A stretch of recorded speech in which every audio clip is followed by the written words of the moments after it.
Dr. K again here out in the Garden of WeEden. And if you watched other previous little presentations I've made, you'll note that still making a little bit of progress out here in the Garden of WeEden, cleaning things up after a lot of rain, and I neglected several months out here, beginning to shape up and not be as ugly, even though I did get some compliments I take no credit for. But anyway, trying to clean things up, make things look better.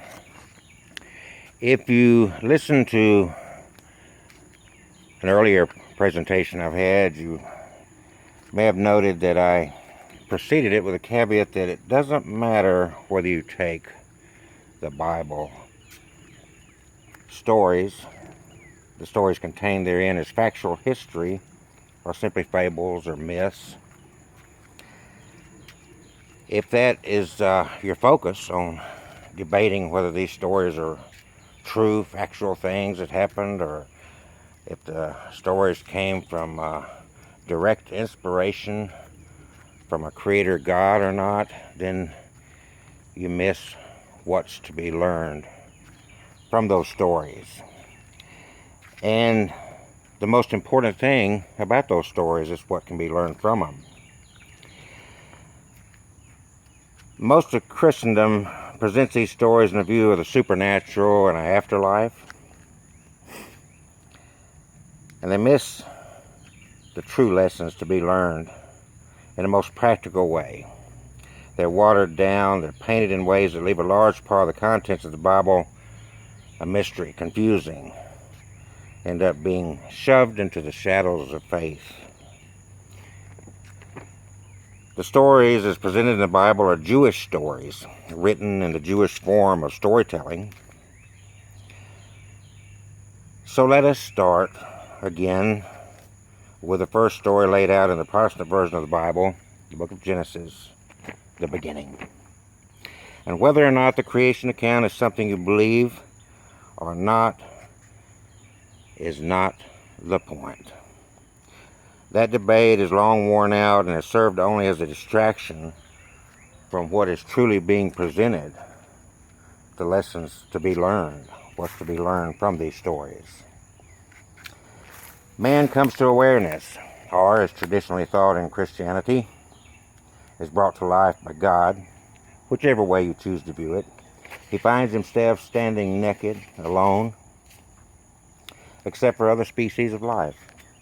Around him there's vegetation, fruit trees, animal life. Soon a woman is found, or created for him, again, however you choose to interpret it or view it. And they go about the business of defining the life around them as they come to self-awareness. Noting the other life, they over time develop a means of communicating verbally and calling each life form by a certain name. For whatever reason, either a creator God telling them, or through experimentation they learn that there's a particular tree that's deadly. But let's jump ahead a little.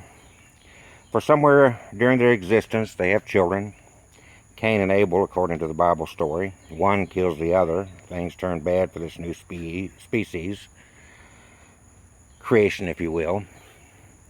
At the time these stories were being developed, being told, we find that this initial murder that took place in the Bible was one over religion. My worship is better than your way of worship. However, the family seems to become dysfunctional and splits.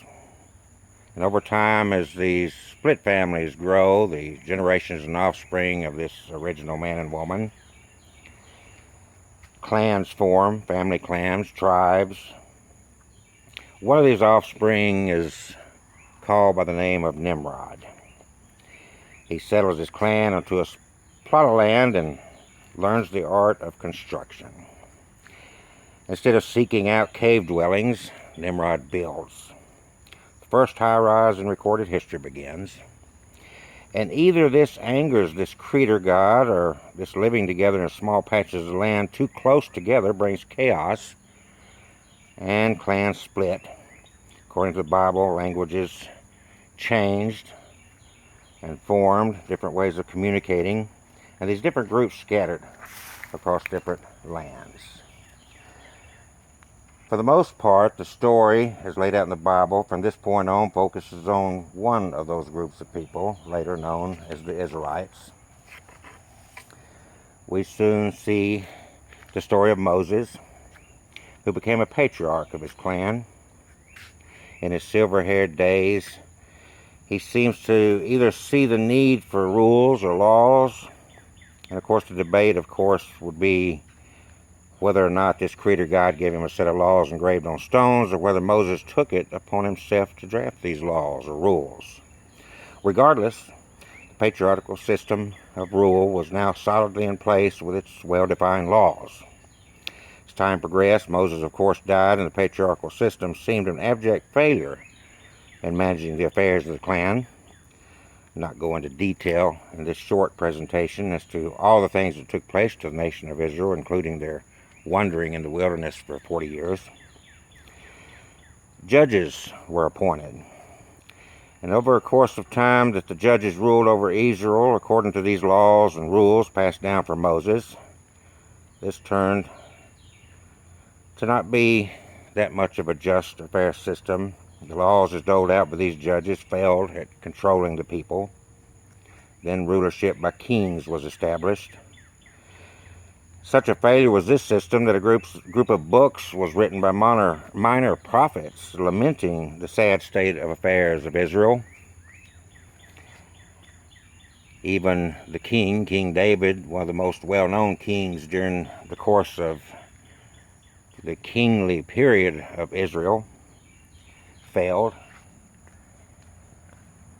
In his very human nature of lust, he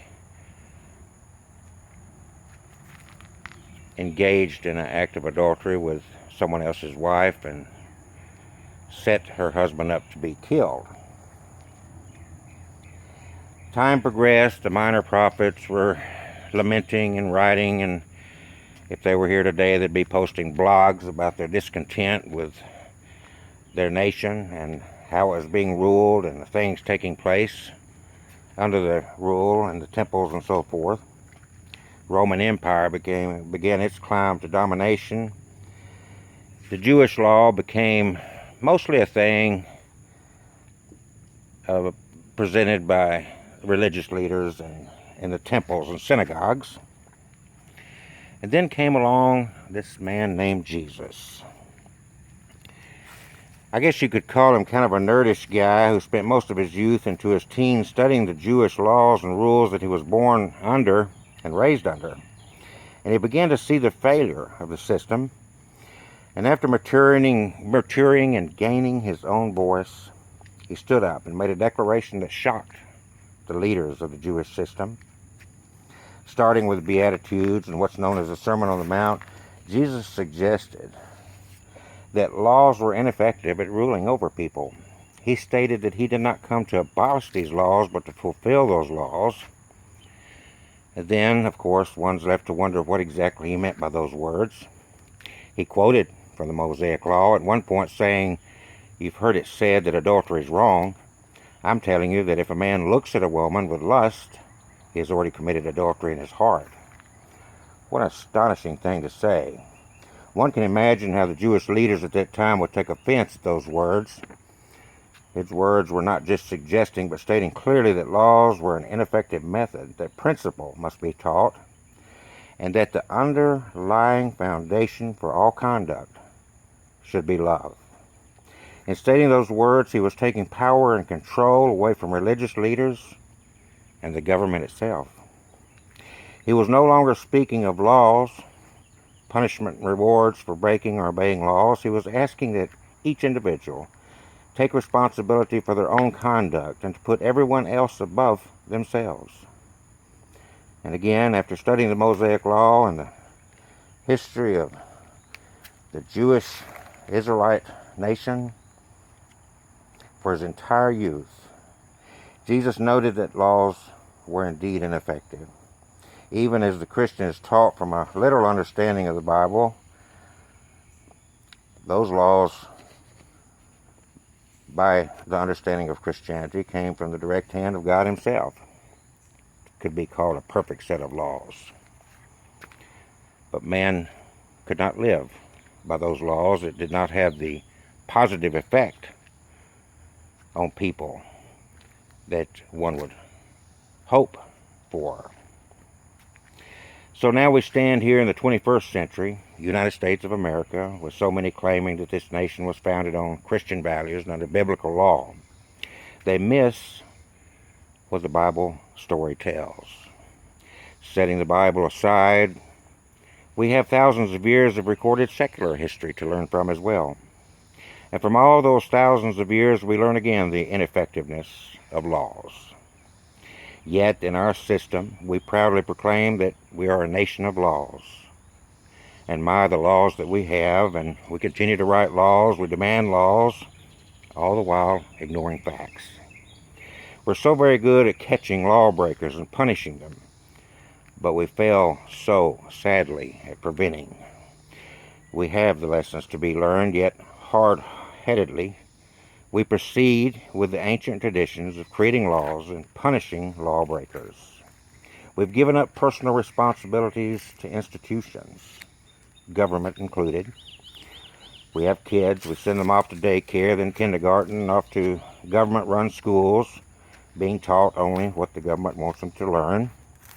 Outside of that, we rush ourselves and families off to religious institutions to be told what to believe from those Bible stories. We get our emotional rush from an hour or so a week of motivational songs and sermons to get us through another week of rushing about, chasing the dollar, and kneeling down to all these institutions. We just do not allow for the time to teach principles over law. The child asks, "Why must I wear a seatbelt?" The parent answers, "Because it's the law, and I do not want to get a ticket." At best, we may throw in the keep yourself safe, but really, do we ever explain the principle behind why and how it keeps us safe? Oh, that's just too time-consuming. Then, of course, the child rides with us as we rush them to school, kindergarten, or preschool. And what do we see and hear? And what do they see and hear from us? First of all, they see us breaking the speed laws. Then they hear us curse and exclaim, "Oh no, there's a cop. I hope I don't get a ticket." Or maybe they hear mother tell dad, "Slow down, there's a cop." Principles lost. Fear of law instilled. In other words, just as happened to the Israelites, law proves to be an abject failure at managing people. The Bible is a book of government. It's a book that shows through its many stories how laws fail and principles in the heart instilled in the heart win. How principles based on love create good, positive motivation, and laws, governments, and religious institutions create negative motivation and divide. How many have given thought to the fact that the first murder in the Bible was religiously motivated? My way of worship is better than your way. So here we are, thousands of years into our existence, and we still miss the point. We still struggle along with tired, worn-out, failed procedures and responses. Even though around 2,000 years ago, a man known by the name of Jesus, saw the futility and stood on his soapbox to awaken the people. And ever since the Gentile took possession of the Jewish story about a Jewish man having been born under Jewish tradition, studying Jewish law, the story has long lost its true meaning and has been watered down with a supernatural interpretation that leaves us and our children forever groping for answers in the here and now. Principles based on love, not law. The lesson to be learned that our present system would rather you not hear, and has created a system that does not allow for the teaching of principles, much easier, less time-consuming, to just instill the motivation of fear of law over love. Until the next time, this is Dr. K. Hope everyone has a great evening, a great week ahead. Whenever you listen to this, good day.